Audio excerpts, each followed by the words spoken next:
काफ़ी सारे दोस्तों ने क्वेश्चन किया है कि मेडिकल एजुकेशन, मेडिकल जो ट्रेनिंग है और हेल्थ केयर डिलीवरी सिस्टम के बारे में क्या होना चाहिए पाकिस्तान में कि ये इम्प्रूव कर जाए।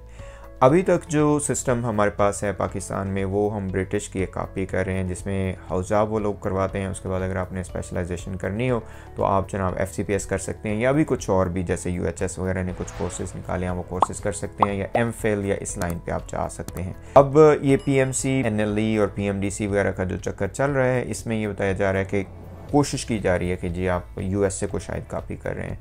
तो मेरे ख़्याल में 2 या 3 इसमें फाउंडेशंस हैं मेडिकल ट्रेनिंग और एजुकेशन में। नंबर 1 आपका नॉलेज है, मेडिकल नॉलेज जिसे कहते हैं, जो कि आप एग्ज़ाम्स के ज़रिए असेस करते हैं। और नंबर 2 जो है आपका वो है हैंड्स ऑन एक्सपीरियंस, या आपका जो क्लिनिकल एक्सपीरियंस है उसको आप असेस करते हैं। हैंड्स ऑन एक्सपीरियंस के लिए अगर आप वाकई कॉपी करना चाहते हैं USA को या कुछ और सिस्टम को, तो उसके लिए आपको उस सिस्टम को अच्छी तरह से स्टडी करना पड़ेगा।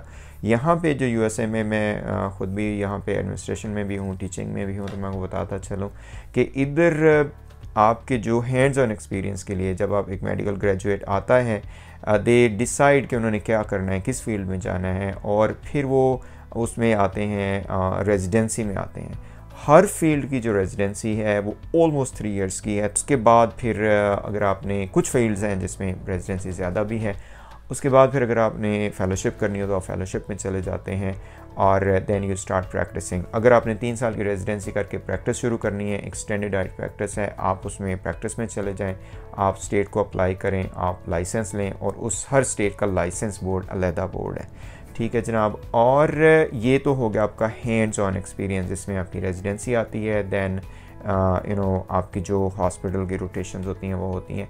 उसके बाद फिर मेडिकल नॉलेज के लिए जो मेडिकल स्टूडेंट के लेवल पे मेडिकल नॉलेज के लिए असेस किया जाता है वो USMLE है, United states medical licensing exam, जिसके पार्ट 1 पार्ट 2 और सारा सब दोस्तों को पता है। ठीक है जनाब। तो 2 सेपरेट चीज़ें चल रही होती हैं। एक साइड पे आपका हैंड्स ऑन एक्सपीरियंस चल रहा होता है, और दूसरी साइड पे आपका चल रहा होता है मेडिकल नॉलेज की असेसमेंट। ठीक है जी। एग्ज़ाम आप जब क्लियर करते हैं स्पेशली USMLE 1, 2, और उसके बाद स्टेप 3 है जो कि आपको इंडिपेंडेंट प्रैक्टिस के लिए करना होता है, और उसके बाद फिर देन यू आर एलिजिबल। तो फिर एक साइड से आपके ये बोर्ड्स क्लियर होने चाहिए, दूसरे साइड से आपकी रेजिडेंसी कंप्लीट होनी चाहिए, then you go head and apply for state licence. अच्छा, ये मज़े की बात ये काफ़ी सारे दोस्तों को शायद पता नहीं है कि स्टेट का लाइसेंस लेने के लिए आपको जो स्पेशलिटी का बोर्ड होता है वो क्लियर करना ज़रूरी नहीं है।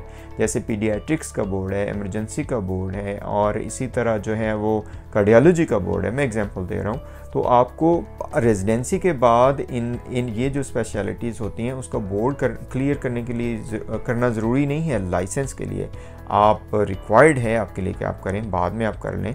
ठीक है। और इसी तरह बहुत सी जो ऑर्गेनाइजेशंस है वो टाइम देती हैं कि आप 2 से 3 साल के अंदर अंदर अपने बोर्ड्स कंप्लीट कर लें। बहरहाल it's good to have for patient satisfaction, overall जो पेशेंट के पास जो आपकी रेटिंग होती है उसके लिए इट्स गुड कि आप जो है वो बोर्ड सर्टिफाइड हों। तो इसलिए सारे लोग लिखते हैं कि हमारे पास बोर्ड सर्टिफाइड फिजिशियन है, जो हॉस्पिटल्स लिखते हैं।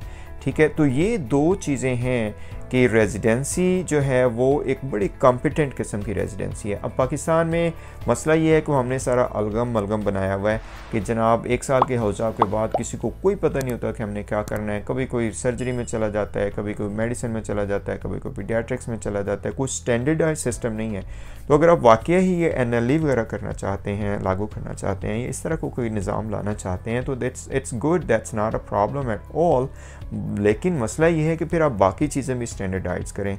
आप मेडिकल जो ट्रेनिंग है, मेरा अपना ख्याल ये है कि अगर आप इस सिस्टम को कॉपी करना चाहते हैं तो आप 3 साल की मेडिकल जो ग्रेजुएट्स होते हैं उनकी 3 साल की आप रेजिडेंसी करें, and then allow them to practise in the respective field. और उनको आप एक कंसल्टेंट के लेवल पे लें, उनको आप अटेंडिंग के लेवल पे लें, जैसे यहाँ पे कहा जाता है।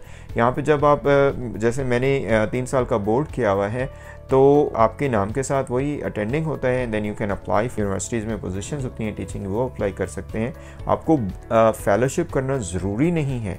हमारे यहाँ डायलेमा ये है कि जनाब पहले आप हाउस जॉब करते रहें, फिर आप FCPS करते रहें, और उस ट्रेनिंग के बाद कोई पता नहीं होता कि वो ग्रेजुएट्स क्या कर रहे हैं। जिनके एग्ज़ाम निकल जाते हैं वो तो ठीक है, जैसे मैंने पहले भी बात की थी इसमें कि डॉक्टर्स के फ्यूचर के साथ क्या मसले आ रहे हैं। वो ये कि एग्ज़ाम के ऊपर एग्ज़ाम के ऊपर एग्ज़ाम के ऊपर एग्ज़ाम आप लिए जा रहे हैं, लेकिन बाद में कुछ उसका नहीं निकल रहा।